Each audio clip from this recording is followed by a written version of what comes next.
Okay, so I want to do one about crises in general and ways in which governments can handle crises, because I think a misunderstanding of what's happening here is potentially going to really damage us, okay?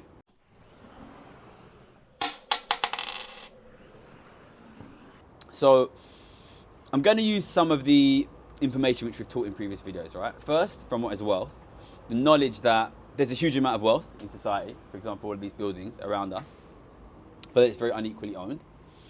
Secondly, when we spoke about why rich people get richer, we mentioned the fact that there's cash flows between the rich and the rest of us, and the rest of us and the rich. But the cash which transfers from ordinary people to the rich is generally either things you have to buy or literally things you're legally mandated to pay. So your rent, your mortgage, when you buy food, when you buy energy, these go to the owners of the properties, the owners of the mortgages, the owners of the land, the owners of the energy and the energy production facilities. These are all rich people, okay? So ordinary people have to pay money to the rich every day, every week, every month, every year. Rich people give money back by basically large discretionary spending. That's how it goes around. The problem we have here, there's a structural imbalance, which is that ordinary people have to make those payments.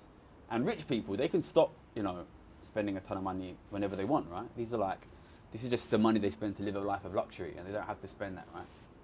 And most of our recent crises, like COVID in 2020, like 2008 financial crisis, if you go back to the Great Depression early last year, they're these kinds of crises that actually come about because people suddenly stop spending money. And the problem with this is, these are crises, but they're crises which financially benefit the rich. Because if rich people stop spending their money, ordinary people still have to keep giving them their money. So it means cash accumulation. These are basically crises of inequality. And you can summarize them by saying, if rich people stop spending, ordinary people stop eating. You know what I mean? Because the rich people own the food, and they own the houses, and they own the transport, and they own the energy, right? So if rich people stop spending, ordinary people then have nothing to pay the rich people for housing, energy, food, transportation, basic essentials, right? So when this happens, when you have these sort of crises of inequality, like 2008, like COVID, you need, what we're going to talk about is the 4 different ways which you can manage this kind of crisis, okay? The first thing to recognize is the pain will by default fall onto ordinary people. Now, if you consider, for example, COVID, if there was no support in COVID, well, rich people would still be able to eat. They don't have to worry about paying rent. They don't have to worry about paying the mortgage because they own those things. And they would still be receiving rent, mortgage, income. It would have been ordinary people who can't afford to pay their rent, to pay their mortgage, okay? So in the absence of any action from the government, what you will literally get is ordinary people becoming homeless, ordinary people starving. That's genuinely what happens, right? And ordinary people not being able to apply heating.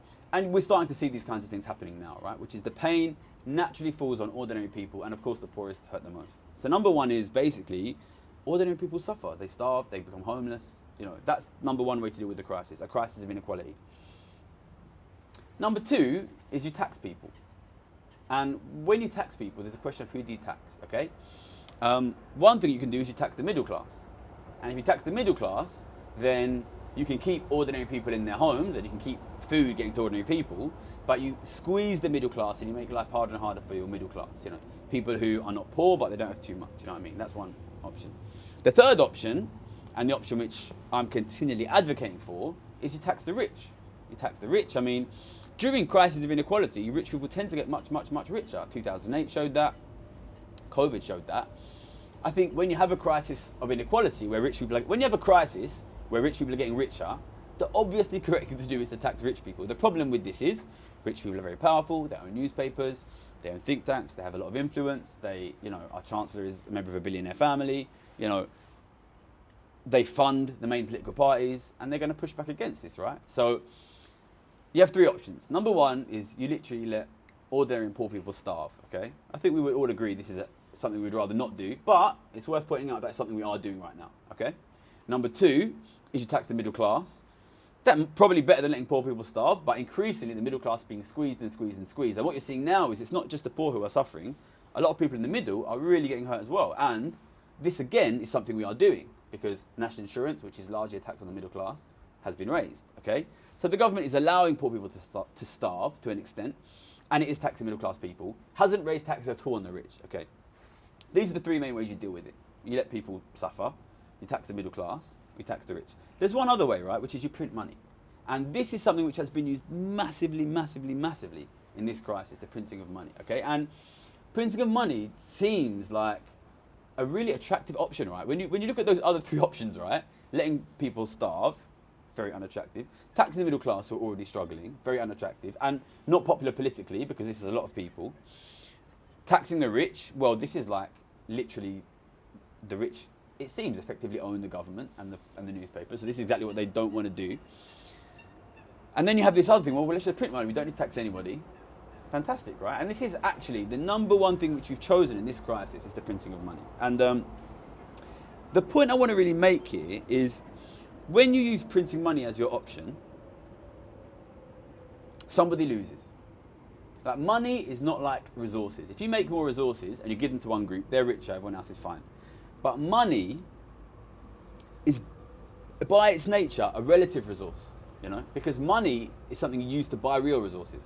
And if somebody else gets a load more money, then they will get a bigger share of the real resources, which means you will get less. So when money printing is used as a solution, it's very, very important that you understand who gets the money. And if you are not the group that gets the money, it's important to understand that effectively it's the same as taxing you. But you don't see it as a tax. You will see it as inflation. So this is, what is happening now is exactly what you would expect to happen if you deal with the crisis by printing money and that money goes to the rich, which is the rich will get richer, all the prices will go up, ordinary people will get poorer, and they will see that increased poverty coming through inflation. You see what I'm saying? Like what I want ordinary people to understand, that printed money being given to the rich is the same as taxing you. It's the same as taxing you. But rather than seeing the pain as the tax coming out of your pay packet, you will see the pain as prices going up in the shops. And those prices going up in the shops, that is the manifestation of rich people being richer. So what I want people to understand is we do not have two separate crises here. We don't have one crisis of the rich getting richer and another crisis of inflation and falling living standards.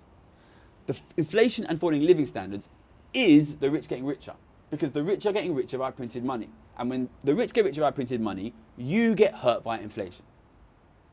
So